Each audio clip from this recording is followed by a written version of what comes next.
Hello, this is Scott McLean from trancemusicmastery.com, and this is video number 2 in the Arpeggiator video tutorial series. And in this video, I will be demonstrating how to produce the following sequence using the Ableton Live Arpeggiator plugin.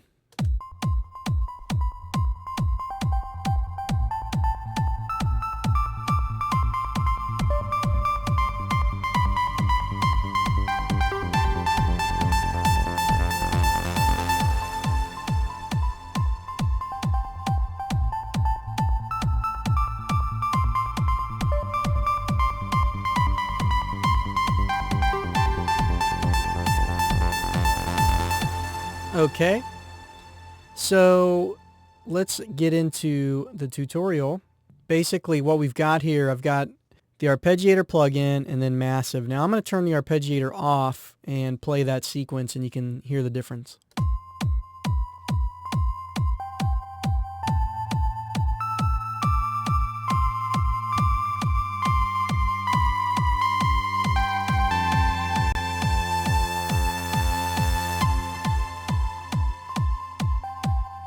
Okay, and let's just look at the MIDI clip real quick. Basically, I just played some notes. Let's look here, get rid of this and do the fold. So here's pretty much everything I played. At the bottom, I'm just playing F followed by an A, then G, then down to F again. And then I'm in the right hand, I'm basically just playing just a simple kind of melodic, slowly played melodic riff.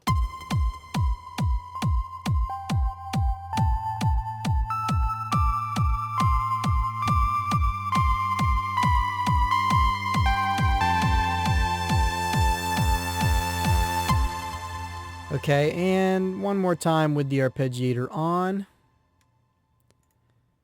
Turn that on and watch this again.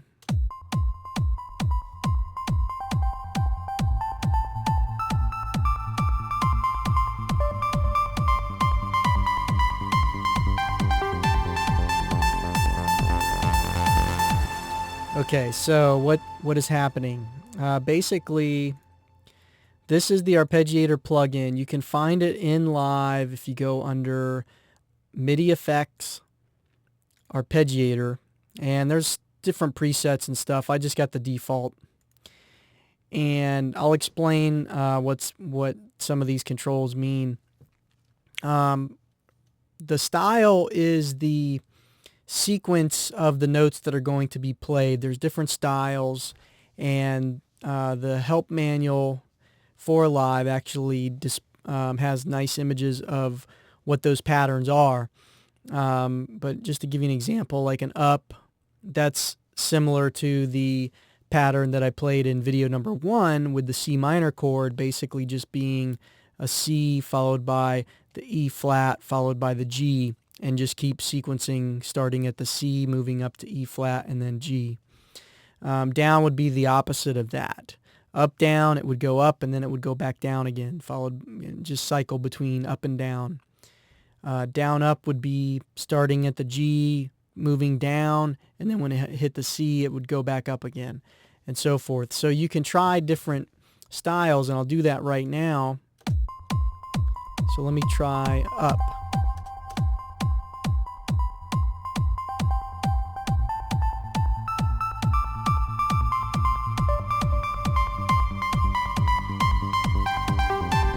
Now it sounds similar, and it may actually be exact because I only have 2 notes that I'm playing.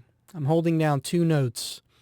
If I had a third at any time, then we'd probably be able to distinguish between up and down. But in this particular clip, it's not going to be that apparent. Let's try, let's see. If we did random,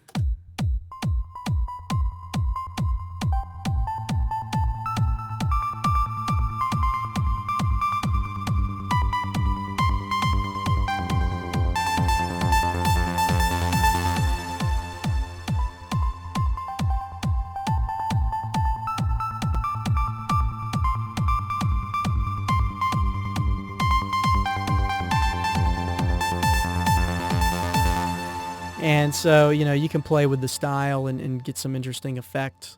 Now, the rate determines how quickly the arpeggiation sequence will be. And I've selected 1/16 to get that rapid, quick note rate. The gate is 50%. That means that the duration of the note will be half of whatever the rate is. So in this case, it'll be about a 30-second. We can increase it.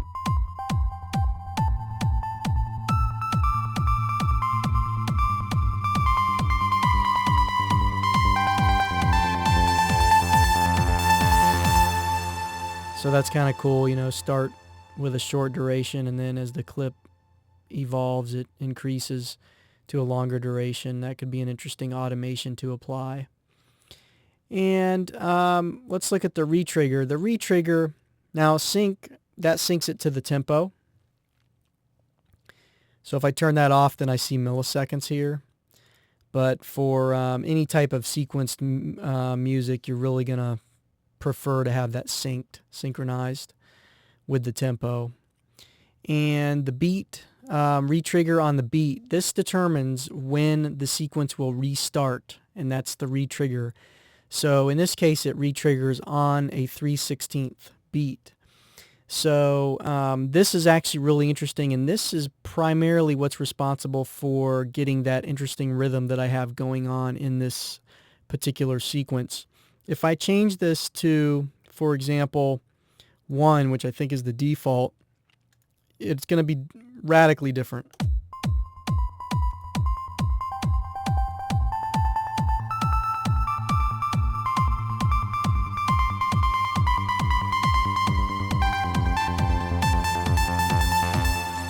And let me change my style back to pinky up down.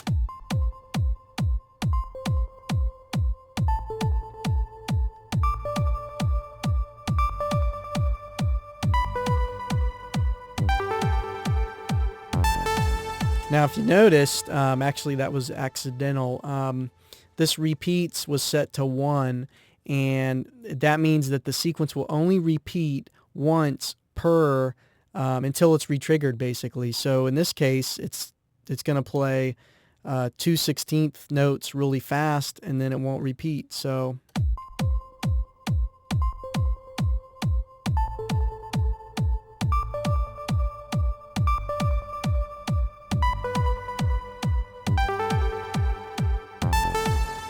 now that may be desirable depending on, the particular track that you're producing. I'm going to put it down. It can go 1, 2, 3, 4, any number of repeats up to 16, or you can do an infinite repeat.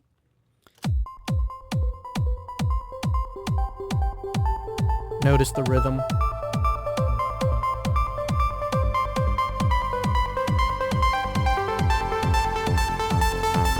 It's more of a straight, low, high, low, high, low, high type rhythm, but alternating between the two notes. Now, if I bring that back down, if I bring the retrigger back down to 3/16, then I get that, more of a swing type rhythm.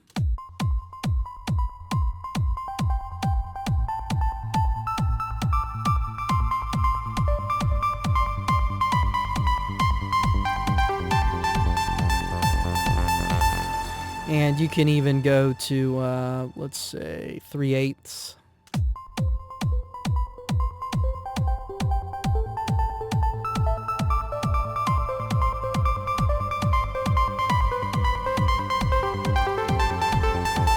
A little different. Or 9/8.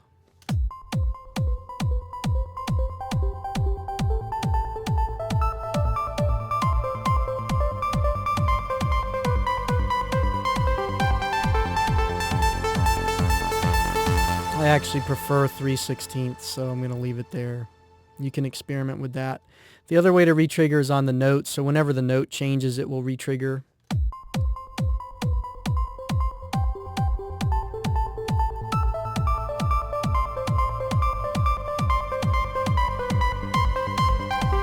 And again, depending on what you're going for, that could be useful. I'm going to set that back to retrigger on the beat, 3/16. And just two more things to explain quickly here. Distance is how far the first, how the distance between the notes and the steps. So if I have a one-step arpeggiation and its distance is -12 semitones, that corresponds to an octave. So if I played a C and I held that down, I'm just holding one note down right now. And it's basically alternating between the C that I'm holding, which is middle C, and one octave below that with one step. If I increase the steps to 2, it goes one octave further.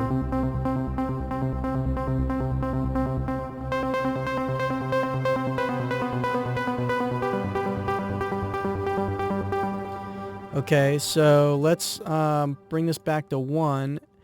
And you can go the other way too. You can go to +12 or any other semitone distance that you want.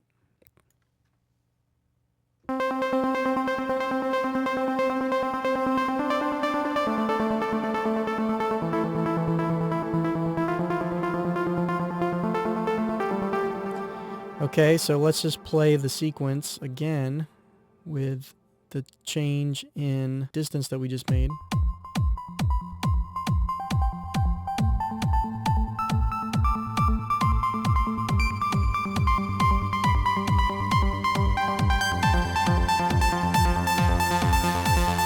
So it introduced a few high notes that we didn't get in the previous set with the previous setting. So it actually went up an octave. And I'm going to return it to -12 because that's what I prefer for this sequence. Play it one more time.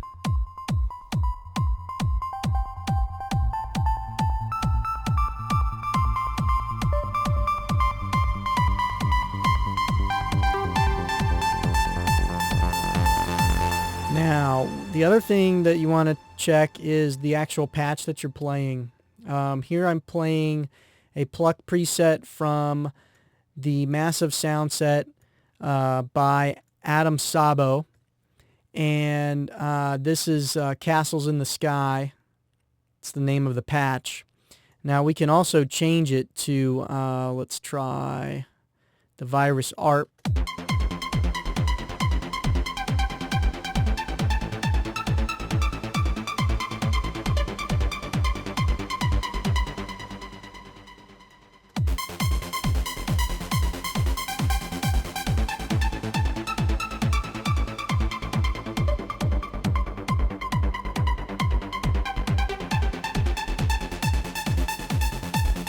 Okay, and we can try another patch here. Sometimes pads actually sound pretty cool. Depends on the patch. Let's see how this one responds.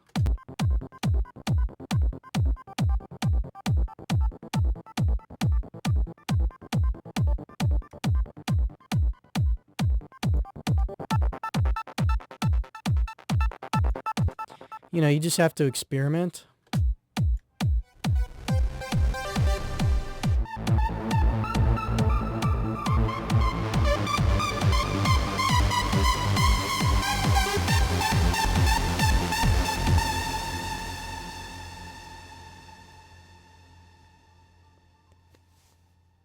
And if you'd like to learn more and improve your production skills, you can do that by visiting trancemusicmastery.com, where you'll find video tutorials as well as stuff you can download